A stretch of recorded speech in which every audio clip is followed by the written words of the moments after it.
नमस्कार दोस्तों, कैसे हैं आप सभी? मैं उम्मीद करता हूँ मस्त होंगे और व्यस्त होंगे।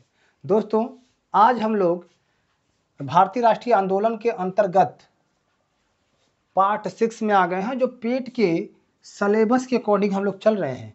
एक-एक टॉपिक सिलेबस पे बात हो रही है और अभी तक हम लोगों ने 1930 तक, जो आपका 31 तक कह सकते हैं कि जो आपका गांधी-रिविन समझौता हुआ था, वहाँ तक बात कर लिया दोस्तों। अब हम लोग बात करेंगे गोलमेज सम्मेलन। गोलमेज सम्मेलन दोस्तों, यह जो सम्मेलन है, यह 3 सम्मेलन हुए थे दोस्तों। 3 सम्मेलन हुए थे। अच्छा, गोलमेज सम्मेलन समझिए कि यह जो गोलमेज सम्मेलन था, यह लंदन में होता था। कहाँ पे होता था? लंदन में होता था।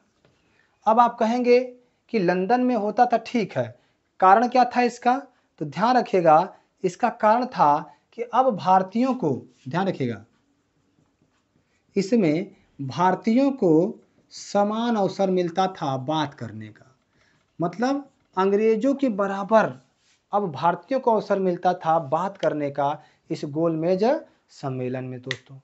अब आइए देखते हैं, 3 गोलमेज सम्मेलन हुए थे, फर्स्ट, सेकेंड और थर्ड।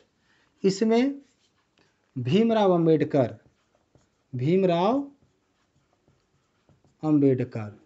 इसमें भी भीमराव अंबेडकर और इसमें भी भीमराव अंबेडकर। यानी कि आप कह सकते हैं कि तीनों जगह पर भीमराव अंबेडकर उपस्थित रहते हैं। और सेकेंड वाले में कांग्रेस की तरफ से महात्मा गांधी भी पहुंच जाते हैं। कांग्रेस की तरफ से एकलौते शख्स दोस्तों। और ध्यान रखिएगा, इसमें होता क्या है कि यहाँ पर काफ़ी बहस होती है चीज़ों को लेकर के। और याद रखिए, उस समय के सबसे पढ़े लिखे व्यक्तियों में से एक भीमराव अंबेडकर, जिनके तर्कों का किसी के पास कोई जवाब नहीं रहता था। इन्होंने जिस तरीके से भारत के उस तबके को उभारा जो काफ़ी पीछे हुआ था, वो काबिले तारीफ था दोस्तों। और ऐसे लोग हजारों सालों में एक बार पैदा होते हैं, चाहे वो महात्मा गांधी रहे हों, सुभाष चंद्र बोस रहे हों, भीमराव अंबेडकर रहे हों। ऐसे लोग हजारों सालों में एक बार जन्म लेते हैं।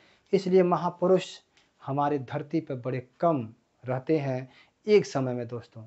अब देखिएगा, समझिएगा इस बात को, भीमराव अंबेडकर काफ़ी तंगी में जीने वाले व्यक्ति, इन्होंने समाज के लिए अपने बच्चों को भी न्यौछावर कर दिया था। इन्होंने समाज के उद्धार के लिए अपने तंगी को न देख करके पढ़ाई करते हुए एक एक रुपये समाज से लेकर के समाज को लगाया था दोस्तों। ऐसा नेता मिलना इस देश के लिए सौभाग्य की बात है। वो अलग बात है कि वर्तमान नेता इनको हमेशा कम करने की कोशिश करते हैं। लेकिन ध्यान रखिए, जो लोग इनकी बुराई करते हैं वो शायद इनके जूतियों के एक धूल, इनके जूतों के एक धूल के भी बराबर हों। क्योंकि जब आप किसी के बराबर नहीं हो पाते हैं तो निंदा करके काम चला लेते हैं, है ना? चलिए आइए देखते हैं, भीमराव अंबेडकर और महात्मा गांधी दोनों आते हैं दोस्तों दूसरे गोलमेज सम्मेलन में। और इसी गोलमेज सम्मेलन में दोस्तों, यह 7 सितंबर से 1 दिसंबर 1931 तक होता है। देखिए, ये तो 1930 में होता है और ये 7 सितंबर से 1 दिसंबर 1931 में होता है और ये वाला 1932 में होता है। 3 ईयर में 3। अब देखिए, यहीं पर दोस्तों इनको एक लोग कह देते हैं नंगा फकीर या अर्धनग्न फकीर लिख सकते हैं। इसको पूरा लिख लीजिए कि अर्धनग्न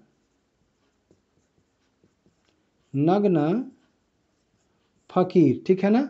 या इसी को कहते हैं, इन्हीं को कह देते हैं दोस्तों देश द्रोही फकीर। सोचिए, यहाँ पर जाने के बाद गांधी की घोर बेइज्जती होती है दोस्तों। और गांधी जी की घोर बेइज्जती होने के कारण क्या थे? एक देखिए, इसका नाम था अर्धनग्न फकीर, जिसने कहा था उनका नाम था फ्रैंक मारिस। उसका नाम था क्या? फ्रैंक मारिस। और दूसरा उस समय का कह सकते हैं पीएम था ब्रिटेन का, उसका नाम था विंस्टन चर्चिल। विंस्टन चर्चिल, इन दोनों ने इनकी बेइज्जती कर दी। और जानते हैं यहां पर गोलमेज सम्मेलन में जो रुतबा भीमराव अंबेडकर को मिलता था, वो रुतबा किसी भी भारतीय को नहीं मिलता था, क्योंकि ये पढ़े लिखे इंसान थे। सोचिए पीएचडी, और अंग्रेज भी पढ़ाई को लेकर काफ़ी जागरूक थे, तो उनको पता था कि ये शख्स क्या है। तो काफ़ी हद तक इनकी बातों से अंग्रेज सहमत रहते थे। और इन्होंने दोस्तों दलितों के लिए पृथक निर्वाचन क्षेत्र की भी मांग कर दी थी, और बाद में वह मांग मान ली जाती जिसे हम सांप्रदायिक पंचांग कहते हैं। और गांधी जी उसी पर लौट जाते हैं, कहते हैं ना ये गलत बात है, हिंदुओं का बंटवारा मैं नहीं होने दूंगा। तो पूना पैक्ट में मैं उसकी चर्चा करूंगा कि किस प्रकार से गांधी जो है भीमराव अंबेडकर के तर्कों से हताहत हो जाते हैं और मौन धारण कर लेते हैं। क्योंकि दोस्तों जीवन भर कई हजार सालों से इनके लोगों को, इनको और भारत के काफ़ी जनसंख्या को जाति के नाम पे सताया गया था। तो कहीं न कहीं ये बात कर रहे थे उन हजारों स्त्री पुरुषों की, पूरे भारत के पुरुषों की और पूरे भारत की स्त्रियों की, कि उनको भी मुख्य धारा से जोड़ा जाए। और आपको बता दें कि एक अवध ओझा सर हैं, शायद आप जानते होंगे उनको। वो कहते हैं कि मैं भीमराव अंबेडकर का फ़ोटो लेकर पर्स में घूमता हूँ। और दिव्यकीर्ति सर तो ये कह देते हैं कि प्रत्येक महिलाओं को, जो इस भारतवर्ष की महिलाएं हैं, उनको सुबह-सुबह उठकर भीमराव अंबेडकर के चरणों में पुष्पार्जित करनी चाहिए। पुष्प जो है समर्पित करना चाहिए, क्योंकि उन्होंने आज की महिलाओं के जीवन में जो सुधार है ना, वो सारा का सारा देन इसी का है, इसी शख्स का है दोस्तों, जिनका नाम है भीमराव अंबेडकर। कभी मौका मिले तो मैं खास तौर से अपनी बहनों से बात करना चाहूँगा कि भीमराव अंबेडकर को जरूर पढ़िएगा, जरूर पढ़िएगा। आपका भ्रम ना दूर हो गया तो फिर कहिएगा कि आप जिस जिंदगी को जी रहे हैं वह सिर्फ और सिर्फ एक भ्रम है, और उसके बियॉन्ड जो जिंदगी है वो जब इनको पढ़ेंगे, इनको समझेंगे तो पता चलेगा। तो मैं उम्मीद करता हूं कि मेरी बातें समझ में आ रही होंगी। तो यहाँ से गोलमेज सम्मेलन की हम लोग बात कर रहे हैं दोस्तों, और यहाँ पर जो है गांधी काफ़ी बेइज्जत होकर के अपने देश भारत लौट आते हैं। अब उसके बाद हम थोड़ा सा बात करेंगे एचआरए की, जिसका नाम है हिंदुस्तान रिपब्लिकन एसोसिएशन चंद्रशेखर आज़ाद। अब आते हैं असली जो क्रांतिकारी थे, क्रांतिकारी नेता नहीं, क्रांतिकारी निस्वार्थ भाव से जो जानों की बाजी लगा देते थे, अपने जीवन की बाजी लगा देते थे, उन्हें हम क्रांतिकारी कहते हैं। नेता तो अवसर के हिसाब से ढल जाता था, लेकिन क्रांतिकारी अवसरों के मोहताज नहीं होते थे दोस्तों, वो जो ठान लेते थे उसे करते थे। आइए देखते हैं दोस्तों, अब हम लोग बात करते हैं एचआरए की दोस्तों। हिंदुस्तान रिपब्लिकन एसोसिएशन, इसकी स्थापना हुई थी दोस्तों 1924 में स्थापना हुई थी दोस्तों, ध्यान रखिएगा। इसकी जो स्थापना हुई थी 1924 में हुई थी, वो भी सितंबर के महीने में, सितंबर 1924।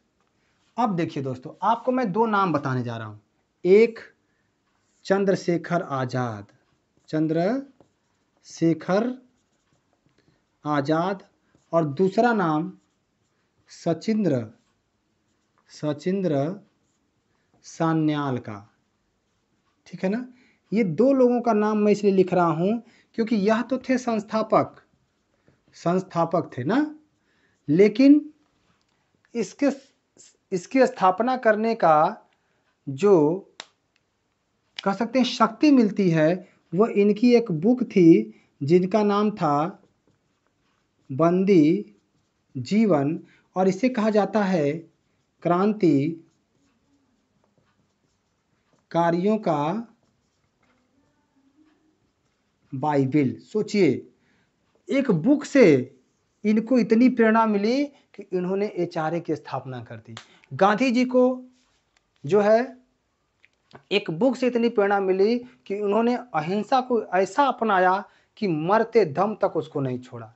दोस्तों, किताबें आपके जीवन की आधारशिला हैं वो किताबें, और किताबें पढ़िए तब जानेंगे, और किताबों से सीखिए तब समझेंगे जीवन का असली तथ्य क्या है और जीवन का असली सार क्या है।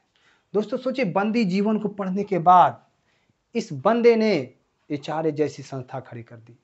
महात्मा गांधी ने जो अनटू द लास्ट बुक पढ़ने के कारण, आप समझिए कि 1922 में कितना दबाव इनके ऊपर रहा होगा, जब ये असहयोग आंदोलन, एक छोटी सी हिंसा अगर कहिए होती है चौरी चौरा कांड के नाम की, और उस पर वो असहयोग आंदोलन को वापस लेने की बात करते हैं, वो ताकत उनकी नहीं थी, वह ताकत उस बुक की थी जिसे उन्होंने पढ़ा था, अनटू द लास्ट। समझ रहे हैं ना? तो याद रखिए कि ये सारी चीजें किताबों से मिलती हैं दोस्तों। अब यही चंद्रशेखर आजाद है दोस्तों, इनकी जो उम्र थी 17 वर्ष, जब ये असहयोग आंदोलन में हिस्सा लिए थे, और इनको कर दिया जाता है क्या, गिरफ्तार। तो आगे की कहानी आपको पता है। गिरफ्तार करने के बाद इनका नाम पूछा जाता है तो बताते हैं आजाद। जब इनका पता पूछा जाता है तो कहते हैं जेल। जब इनका पता पूछा जाता है तो कहते हैं जेल, नाम पूछा जाता है तो कहते हैं आजाद। और दोस्तों जब इनका पिता पूछा जाता है कि तुम्हारे पिता कौन हैं, तो कहते हैं स्वतंत्रता। सोचिए दोस्तों, गजब का जोश, गजब का जुनून इस 17 साल के लड़के में है, जो कक्षा 11 में पढ़ता है। अगर इस समय के हिसाब से देखा जाए तो कक्षा 10-11 के बच्चे में इतना जुनून। और वहां पर जज क्रोधित होकर इनको 100 बेट मारने की सजा करता है। सजा कौन सी मिलती है कि इसको 100 बेट मारो। सोचिए दोस्तों, इस छोटे से व्यक्ति को, बालक को 100 बेत मारने की सजा होती है दोस्तों। और प्रत्येक अगर बेंत पर देखा जाए तो ये बोलता है बंदा, भारत माता की जय। सोचिए दोस्तों, एक बेंत लगा भारत माता की जय, फिर बेंत लगा भारत माता की जय, और हम लोगों को लगेगा तो आहे माई, है ना? क्योंकि आप समझिए, मैं इसलिए बता रहा हूं कि ये जुनून, ये जोश पैदा कहां से होता है, किताबों से पैदा होता है। ऐसे नहीं पैदा होगा, ऐसे तो आप तुरंत हिम्मत हार जाएंगे। लेकिन किताबें पढ़े रहेंगे, महापुरुषों की, व्रत और ये सब ग्रंथों की नहीं, महापुरुषों की किताबें पढ़िए, आप देखेंगे कि आपकी कितनी भी समस्याओं में जिंदगी चल रही हो, लेकिन आप लड़ करके आगे निकल जाएंगे दोस्तों। और खास तौर से उन महापुरुषों की किताबें पढ़िए जो वास्तव में संघर्ष करके एक ऐसा मुकाम हासिल कर लिए जो विश्व भर में जाने जाते हो। ठीक है ना? चलिए, तो भारत माता की जय प्रत्येक वेद पे बोलने वाला वह बालक आगे बढ़ता है, और आगे चल के यह आजाद कहता है कि हमें स्वतंत्रता चाहिए। अच्छा देखिए, इनके घर में लोग भी ऐसे थे। इनकी भाभी थी दुर्गा भाभी ने अपने गहनों को दे दिया कि लो आजाद, इसे बेचकर पिस्टल खरीद लो, बंदूक खरीद लो। ऐसी भाभी थी जो अपना गहना बेच देती है दोस्तों इनको पिस्टल दिलाने के लिए। और हमारी भाभियां एक नथनी खो जाए तो शायद अलग अलग हो जाए पूरे परिवार से। तो ये जुनून आखिर आता कहां से है? और ये सारा जुनून आता है किताबों से दोस्तों। याद रखिएगा, किताबें, और ये किताबें ऐसी किताबें होती हैं जो जीवन को असली मकसद तक पहुंचाती हैं। तो इसलिए लग जाइएगा दोस्तों, आप भी, आपके जीवन का जो मकसद होगा ना, अगर उसमें आप टूटिएगा, कभी हारिएगा ना, तो किताबें पढ़िएगा। और वो किताबें नहीं, मैं फिर से कह रहा हूँ, व्रत या फिर ग्रंथ वाली किताबें नहीं जो झूठ मूठ की कहानियों पर बने हों। असली जो किरदार निभाकर कहानी रच दिया हो, उस पुस्तक को पढ़िएगा। समझ रहे हैं ना? अब देखिए दोस्तों, आजाद कहते हैं कि हमें स्वतंत्रता चाहिए, और स्वतंत्रता के लिए हमें लड़ना होगा, और लड़ने के लिए पैसा और हथियार चाहिए। ये दोनों आएगा कहाँ से? तो अब यहाँ पर एक कांड होता है जिसे हम काकोरी कांड कहते हैं, और इसी को बाबा जी यानी योगी महाराज ने कांड के जगह काकोरी ट्रेन एक्शन रख दिया है, काकोरी ट्रेन एक्शन। ठीक है, वैसे भी कांड शब्द थोड़ा सा नेगेटिव आता है, जैसे जलियांवाला बाग हत्याकांड, कांड करके निकल लिए सब, लेकिन हमारे क्रांतिकारियों ने एक्शन लिया और एक्शन भी वैसा जबरदस्त कि एकदम पांव उखड़ गए अंग्रेजों के। आइए देखते हैं काकोरी कांड की बात करें दोस्तों, तो आपके यूपी में एक सहारनपुर एक जिला है यूपी में, वहीं पर काकोरी रेलवे स्टेशन है, काकोरी रेलवे स्टेशन है। अब यहीं पर दोस्तों एक ट्रेन थी जिसका नाम था 8 डाउन ट्रेन। ठीक है ना, 8 डाउन ट्रेन। अब यह 8 डाउन ट्रेन पूरे साल का 8 डाउन ट्रेन, ये पूरे साल का लगान लेकर के, ध्यान रखिएगा, दिल्ली से कोलकाता जा रही थी, दिल्ली से कोलकाता जा रही थी ये ट्रेन पूरे साल भर का लगान लेकर के। और हमारे क्रांतिकारियों ने पता किया कि काकोरी नामक स्थान पर यह 10 मिनट के लिए रुकेगी और वहां किसी प्रकार की सिक्योरिटी व्यवस्था नहीं है, और वहीं पर हम क्या करेंगे, इस ट्रेन को लूट लेंगे दोस्तों। और इसी ट्रेन को लूट लिया जाता है, लूट लिया गया। और लूटने के कारण काकोरी कांड में शामिल एचआरए के 29 सदस्य गिरफ्तार होते हैं, 29 सदस्य गिरफ्तार होते हैं दोस्तों, गिरफ्तार होते हैं, जिसमें से 4 को फांसी होती है और जो बचे 25 इनको उम्र कैद हो जाती है, उम्र कैद होती है दोस्तों, जो बच गए 25 उनको उम्र कैद हो जाती है। इस तरीके से एचआरए लगभग समाप्त हो जाता है, मान के चलिए।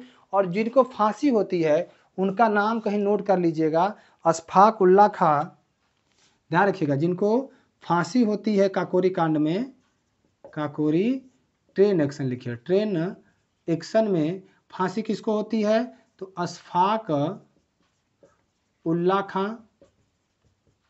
ठीक है, उसके बाद ठाकुर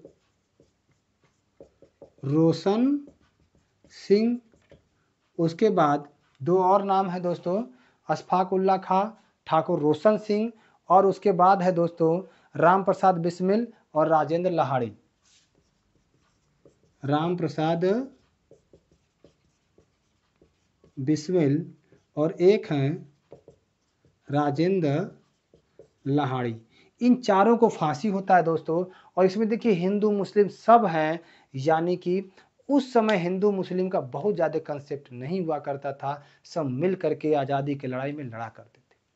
आज के समय में जो सरकारें हैं वो अपने व्यक्तिगत लाभ के लिए भले हिंदू मुस्लिम करा दें, लेकिन हमारे देश में रहने वाले सभी हिंदू मुस्लिम एक साथ मिलकर रहना चाहते हैं। आप देखिए किसी भी मार्केट में कोई ये नहीं सोचता कि नहीं हम हिंदू की दुकान पे चाहें या मुस्लिम की दुकान पे जाएं। जहां गुणवत्तापूर्ण चीज़ें मिल जाती हैं, कम पैसे में कोशिश है कि मिल जाती हैं, वहां पे इंसान खरीदता है।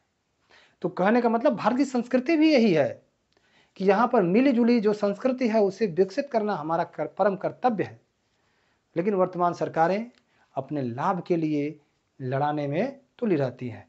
चलिए आगे बढ़ते हैं दोस्तों, यहाँ से काकोरी कांड भी पूरी तरह से समाप्त होता है। उसके आगे बढ़ते हैं दोस्तों, काकोरी कांड के बाद एचआरए लगभग समाप्त हो जाता है दोस्तों। ये क्या होता है, लगभग समाप्त हो जाता है। लेकिन अभी तो मैंने एक वीर सपूत का नाम ही नहीं लिया, जिसका नाम है भगत सिंह। ठीक है ना, आइए देखते हैं भगत सिंह। एक नाम लिख रहा हूं मैं, नौजवान सभा, नौजवान सभा दोस्तों।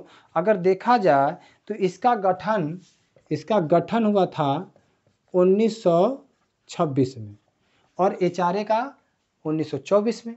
लेकिन बीच में 1925 में जो घटना घटी उसकी वजह से एचआरए लगभग समाप्त हो जाता है।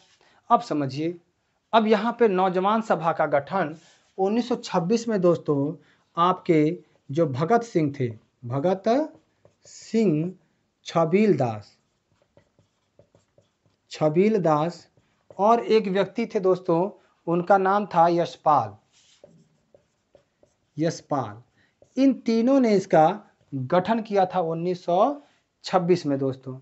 अब ध्यान रखिए, भगत सिंह जो थे वह लाला लाजपत राय के मृत्यु का बदला लेना चाहते थे। अब बदला लेना चाहते थे तो उसके लिए दोस्तों आपके पास कुछ लोग होने चाहिए। अब सोचिए कि अब मुलाकात होती है किसकी, भगत सिंह और चंद्रशेखर आजाद की। अब इनकी मुलाकात होती है कहाँ पे, तो दिल्ली के कोटला मैदान में। दिल्ली के कोटला मैदान में दोस्तों इनकी मुलाकात होती है। और मुलाकात होते ही भगत सिंह के सुझाव पर HRA जो है HSRA बन जाता है, जिसका नाम हो जाता है हिंदुस्तान सोशलिस्ट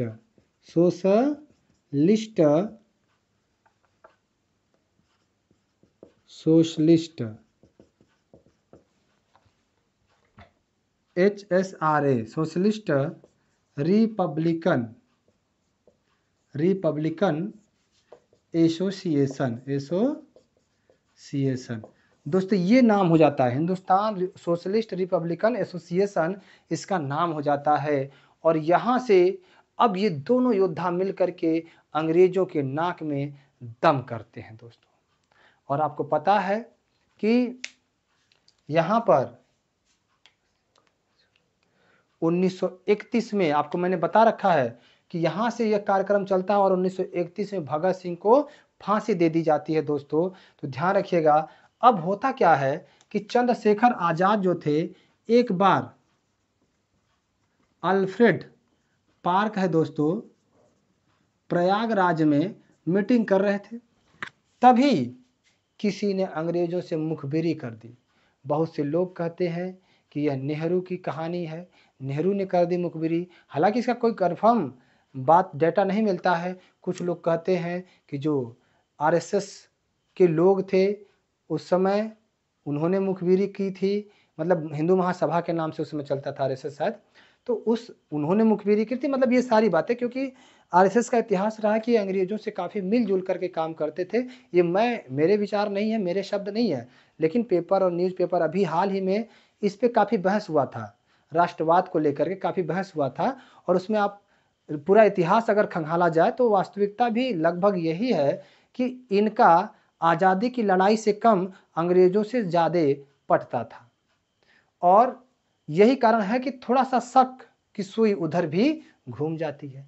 अब क्या होता है, यहाँ पर किसी ने मुखबिरी कर दी दोस्तों, और यहीं पर एक नटवा बर नाम का अधिकारी था, अंग्रेज अधिकारी नटवा बर, इसी ने चारों तरफ से इनको घेर लिया दोस्तों। और इनके पिस्टल में जितनी गोलियां थी उससे ये लगभग 5 अधिकारियों को मारते हैं और लास्ट गोली स्वयं को मार लेते हैं दोस्तों। क्योंकि इनका एक नारा था कि आज़ाद था, आज़ाद हूँ, आज़ाद रहूँगा। अब सोचिए, अपने आप को गोली मारने का विचार क्या स्वतः आता है? नहीं, उसे लाती हैं किताबें। अगर ये किताबें न पढ़े होते ना, सचिदानंद सान्याल को नहीं पढ़े होते ना, सचिन सान्याल को, तो शायद इतना न कर पाते। तो किताबें काफ़ी हद तक आपको सफल भी बनाती हैं, आपको मजबूत बनाती हैं। लेकिन महापुरुषों की किताबें, मैं बार बार कह रहा हूँ, संविधान पढ़िए, आईपीसी पढ़िए, महापुरुषों की किताबें पढ़िए, और किताबों में कुछ नहीं रखा है दोस्तों। आइए देखते हैं आगे। दोस्तों 27 फेब 1931 को ये थे, यहाँ पे ध्यान रखिएगा, ये 27 फेब मतलब फरवरी, 27 फरवरी 1931 में यहाँ पर HSRA को यह पुनः जीवित करने के लिए मीटिंग कर रहे थे और यहीं पर मुखबिरी होती है और लगभग 5 गोलियों से 5 अधिकारियों को मार करके स्वयं मर जाते हैं। और आपको मैंने बताया था कि 1931 में 23 मार्च के दिन 3 लोगों को फांसी दी गई थी, राजगुरु, सुखदेव और कौन था भाई, ध्यान रखिएगा, और थे दोस्तों भगत सिंह। और मैंने बताया ना कि इनकी बॉडी को फांसी देने के बाद छोटे छोटे टुकड़ों में काट करके सतलज नदी में बहा दिया जाता है कि कहीं लोग अगर चीता देख गए तो फिर खैर नहीं, जेल की दीवारें भी गिरा दी जा सकती हैं। सोचिए, इतना भय था इन लोगों का अंग्रेजों के बीच। अगर ये जीवित रहते तो पता नहीं कब क्या हो जाता, कुछ नहीं कहा जा सकता था दोस्तों। तो आप देख सकते हैं कि किस तरीके से ये लोग अपने देश के लिए अपने जान को, अपनी प्राण को मतलब न्यौछावर करने से एक सेकंड भी देर नहीं करते और लड़कर भिड़ करके अंग्रेजों के नाक में हमेशा दम किए रहते थे दोस्तों। तो अब यहीं पर दोस्तों अगर देखा जाए तो एक छोटा सा बात है, सविनय अवज्ञा आंदोलन कह सकते हैं भाग 2। क्यों कह सकते हैं भाग 2? क्योंकि एक तो 1930 में स्टार्ट हुआ था दांडी यात्रा के साथ, है ना, और यहाँ पर पुनः इसे कांग्रेस जो है, कांग्रेस को गैर संवैधानिक घोषित किया जाता है। संवैधानिक घोषित करके इस बार गांधी को पूना जेल में रखा जाता है। कहाँ पे? पूना जेल में रख दिया जाता है दोस्तों। अब पूना जेल में गांधी गिरफ्तार होकर चले जाते हैं और कांग्रेस को गैर राजनीतिक घोषित करके जो कांग्रेस के बड़े बड़े नेता थे सबको गिरफ्तार कर लिया जाता है दोस्तों यहाँ से, और इस सविनय अवज्ञा आंदोलन को यहीं पे समाप्त कर दिया जाता है। अब गोलमेज सम्मेलन की जो हमने बात करी थी 1932 में, उसका रिजल्ट आने को है, यानी कि सांप्रदायिक पंचांग। हेडिंग कर लीजिए सांप्रदायिक पंचांग दोस्तों, उसको भी फटाक से देख लेते हैं। ठीक है दोस्तों, जैसा कि आप जानते हैं कि यहाँ पर जो गोलमेज सम्मेलन हुए थे, ध्यान रखिएगा, गोलमेज सम्मेलन, और 3 हुए थे और तीनों में भीमराव अंबेडकर शामिल हुए थे और इन्होंने दलितों के लिए आरक्षण की मांग करी थी, आरक्षण की मांग करी थी। अब इसी मांग को ध्यान में रखते हुए सांप्रदायिक पंचांग को वहाँ का जो पीएम था रैमजे मैकडोनाल्ड, पीएम था वहाँ पे ब्रिटेन में रैमजे मैकडोनाल्ड। अच्छा देखिए, भीमराव अंबेडकर की बातें मान ली गई और गांधी की बातें ठुकरा दी जाती थी। कितने पावरफुल व्यक्ति थे भीमराव अंबेडकर, आप इसी से इसकी तुलना कर सकते हैं। और इसमें जानते हैं इन्होंने काफ़ी तर्क दिए, अंग्रेज भी उतना नहीं जानते थे, लेकिन इनके तर्कों, इनकी बातों, इनके प्रूफों से वो काफ़ी प्रभावित होते हैं। और यहाँ पर रैमजे मैकडोनाल्ड ने इसे क्या किया, सांप्रदायिक जो कम्युनल अवार्ड है इसे पारित करता है दोस्तों। और पारित करते ही क्या होता है कि जो आपका चुनाव है, प्रांतीय चुनाव में आरक्षण कर दी जाती है, ध्यान रखिएगा, पारित होता है और प्रांतीय चुनाव में आरक्षण कर दिया जाता है और आरक्षण में 71 सीटें फिक्स कर दी जाती हैं इनके लिए। अब कम्युनल अवार्ड में ये था कि अब इनके लिए पृथक निर्वाचन क्षेत्र की व्यवस्था कर दी जाती है दलितों के लिए, जिसमें दलित ही जो है उठेगा, मतलब चुनाव में भाग लेगा और दलित लोग उसको वोट करेंगे। अब इसका विरोध, ध्यान रखिएगा, इसका विरोध शुरू करता है कौन? विरोध शुरू करते हैं महात्मा गांधी। और जब ये विरोध करते हैं इस समय कहाँ पे हैं ये? पूना जेल में। पूना जेल में ही ये क्या करते हैं? अनशन पे बैठ जाते हैं। 20 सितंबर 1932 को आमरण अनशन पे ये बैठ जाते हैं। आमरण अनशन पे कौन बैठ जाते हैं? गांधी जी। अब जब ये आमरण अनशन पे बैठते हैं तो सारे कांग्रेसी जितने थे उनमें खलबली मच जाती है दोस्तों। कांग्रेसियों में क्या होती है? में खलबली मच जाती है और सारे कांग्रेसी दबाव बनाने लगते हैं भीमराव अंबेडकर पे। सोचिए दोस्तों, जो नेता कभी दलित बस्ती में जाना नहीं चाहता था, अब वो अंबेडकर की गलियों का चक्कर लगा रहे थे। मैंने बताया ना कि ऐसे लोग होते हैं नेता जो अवसरवादी होते हैं, अब उनको दिक्कत नहीं हो रही थी दलित बस्ती में जाने में, और अंबेडकर का बार-बार चक्कर लगाते थे मदन मोहन मालवीय जैसे लोग, जो है पंडित जवाहरलाल नेहरू जैसे लोग बार-बार चक्कर लगाते थे कि भीम चलो नहीं तो गांधी की मृत्यु हो जाएगी, गांधी की मृत्यु हो जाएगी, चलो भीम। और काफ़ी दबाव भीमराव अंबेडकर पे हुआ दोस्तों, और यही याद रखिए आगे चल के भीमराव और गांधी के बीच एक समझौता होता है जिसे हम पूना पैक्ट के नाम से जानते हैं दोस्तों। तो ध्यान रखिएगा, पूना पैक्ट याद रखिएगा कब हुआ था, तो इसमें देख लीजिएगा। अब इसके बाद खलबली मचती है डॉक्टर भीमराव पर क्या होता है, दबाव बनाया जाता है। दबाव फलस्वरूप गांधी और अंबेडकर के बीच एक समझौता होता है दोस्तों। कहाँ पे होता है, पूना जेल में, जिसे हम पूना पैक्ट के नाम से जानते हैं। तो पूना पैक्ट के बारे में मैं अगले वीडियो में आपसे चर्चा करूंगा।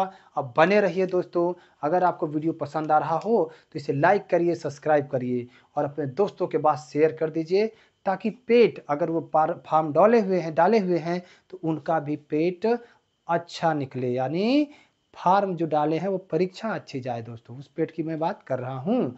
तब तक के लिए धन्यवाद। जय हिंद, जय भारत, जय संविधान दोस्तों।